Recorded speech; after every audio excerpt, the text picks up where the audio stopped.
What is the definition of true value? Let's see if we can come up with one in relationship to coins and paper money. But let's talk about retail value, melt value, face value, and liquidity. Who is the biggest coin dealer in the industry? The United States government. Biggest coin dealer, the U.S. Mint. Some things sell for more than the original retail value, but I would argue most items sell for much less. Most items sell for much, much less. Sure, dealers out there expedite shipping to NGC, slab, MS70s.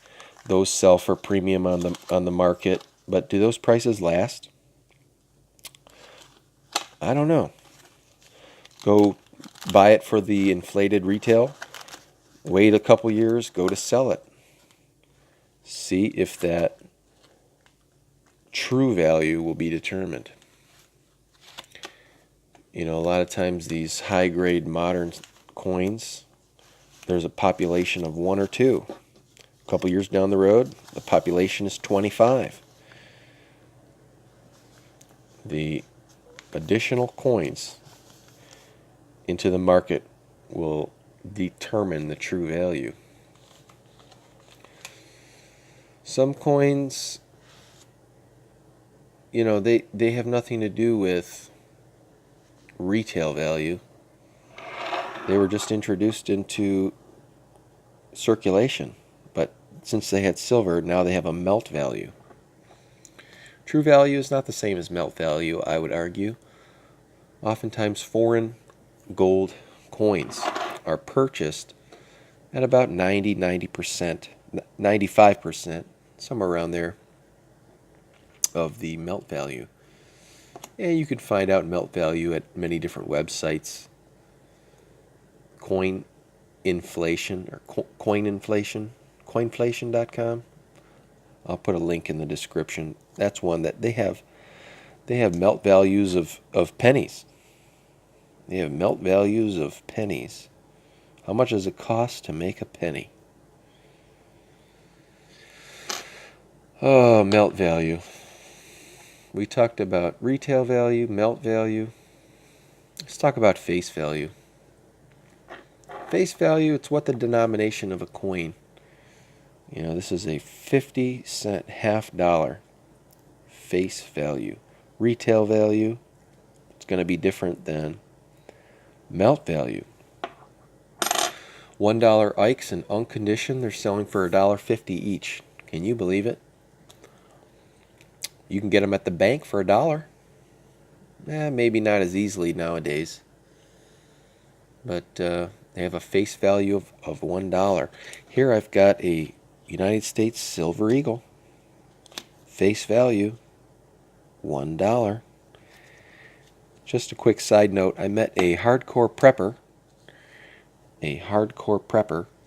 and he was focusing his investments on foreign silver, specifically silver maples, because the face value is $5, just in case something happens to the U.S. economy, or if silver goes to zero.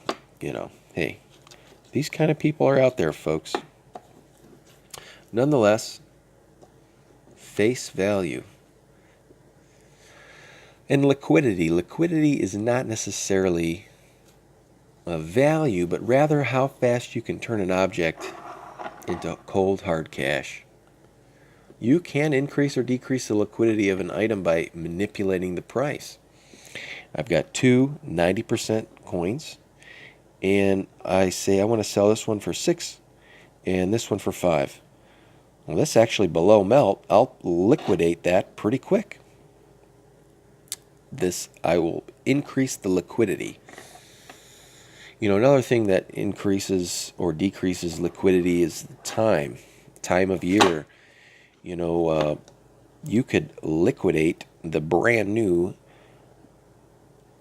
issue silver American Eagles when they come out in the beginning of the year. Those sell quick. They sell quick. And the back dates, they don't sell as good. time can change. Same thing with model trains. Think about it. November, model trains sell. People buy trains before Christmas time. Try to sell a train in March, nobody's going to buy it. The price actually has to come down. Is that true value? Oh, I don't know, guys. I think true value, you got to talk about the product. What is it? What are we talking about? The beauty, the artistic nature. It's the product that's at the core. The U.S. Eagles, Silver Eagle, Gold Eagle, Platinum Eagles. I think those are the most beautiful in the modern coins. And there's a claim out there that the 2006 reverse proof American Gold Eagle, the 2006 reverse proof Gold Eagle is the most beautiful, maybe the best modern coin out there. I checked PCGS CoinFacts app, and I did make a video about this. You can check my previous videos.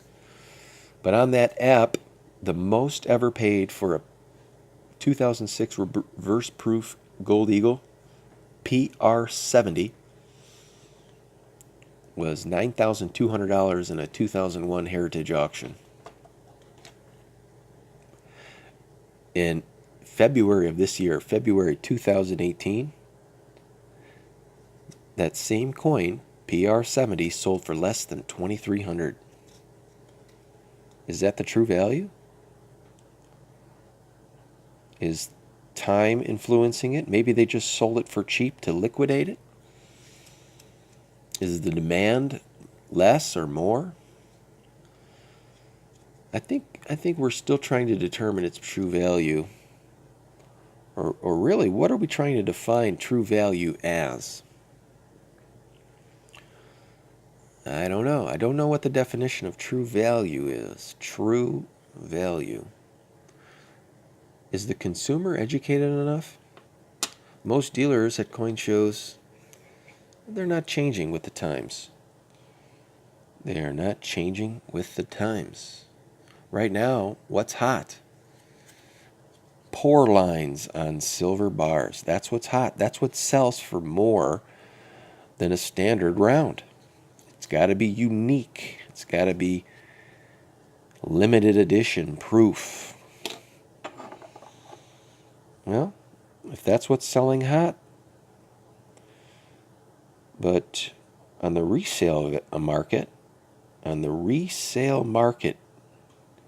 if you go to sell that, are you going to catch a good premium on that? I don't know. I think retail, you're paying high. Go to sell it. Dealers need to make 20%, maybe less.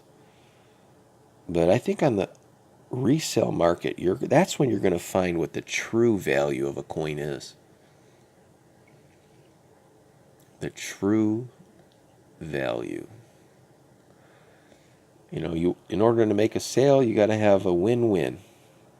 The dealer is happy, and the consumer is happy, the collector.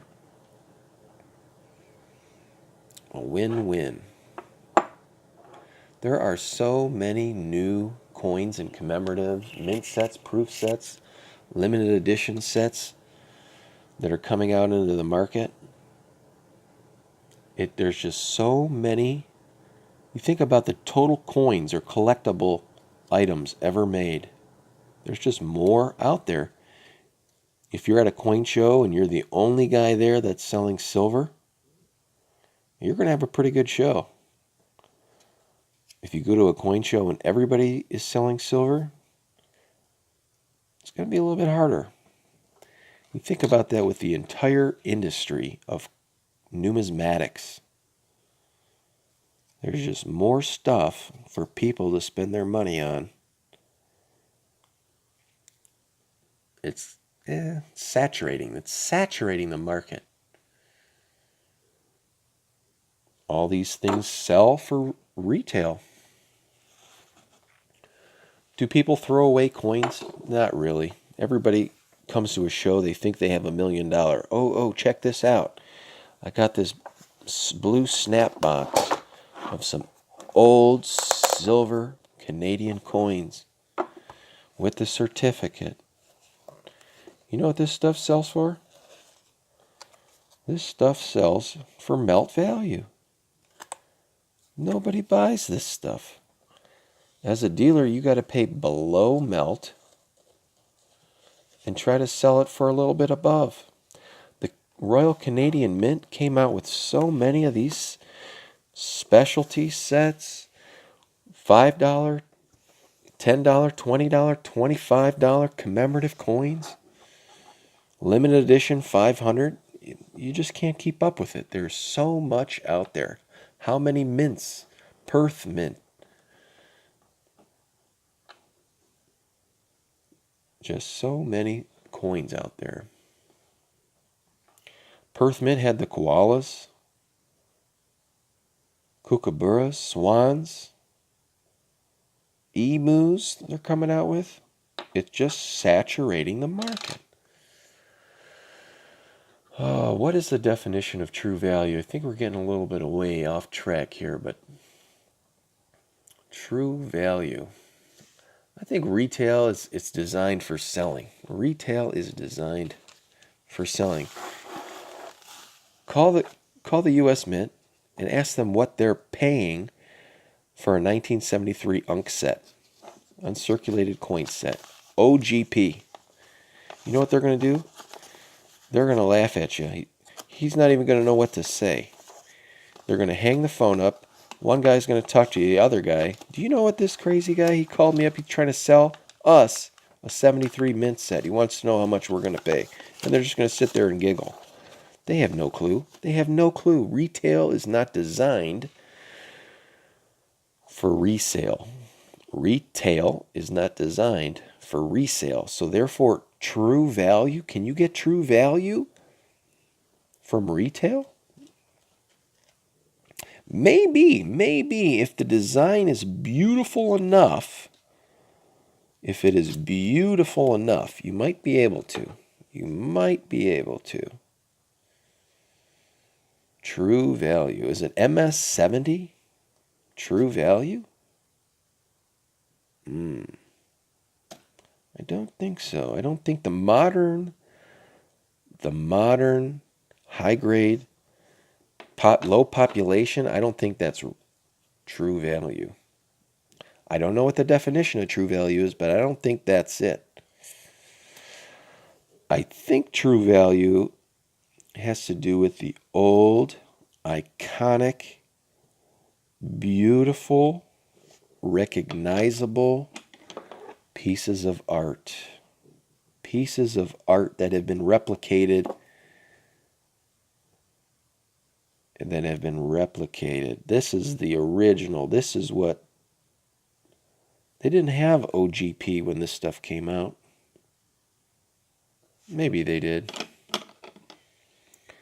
But this is beauty. The supply of coins is so large. Coins and paper money, really. There's so much out there. There is so much out there. It's only natural that the older stuff will be worth more and become more desirable. Yeah, not everything. Not everything. $50 in gold. How much is this true value? Can you get $50 in gold today? What is true value? This is old. This transportation token from Buffalo. How much is that worth nowadays? Good for one city fair. I doubt that'll even fit in a parking meter. What is true value? Oh, I think the coin shows, it's kind of a thermometer. It's a gauge. It gives you a better idea of what true value really is. What is true value? Coins and paper money. I mean, this stuff is so small. You could put it in a box. You could ship it around the world. Is the definition of true value change in another country? I don't think so. I think true value is something that cannot be obtained at retail. I think true value is going to happen at resale. And I think the experience of knowing where some of this stuff comes from, the history, that's true value. The beauty, the piece of art that was made in designing this coin, rather than a modern art bar. If this is 1 ounce of silver, $9.99, and you bought it out of a dollar bin, well, you got a heck of a deal. But I don't think that is what philosophically I'm talking about true value. I think true value is more long-term. Yes, silver. Do you think silver's going to go up long-term? Okay. And maybe that's your definition of true value. True value. I think true value could mean a slap in the face to some people. True value could be a slap in the face. I don't know what the definition is. I think I know what it should be. What is your definition of true value? What is true value? Not retail, not melt value, not face value, but true value. Put those two words together and define it in the world of numismatics. Thanks for watching.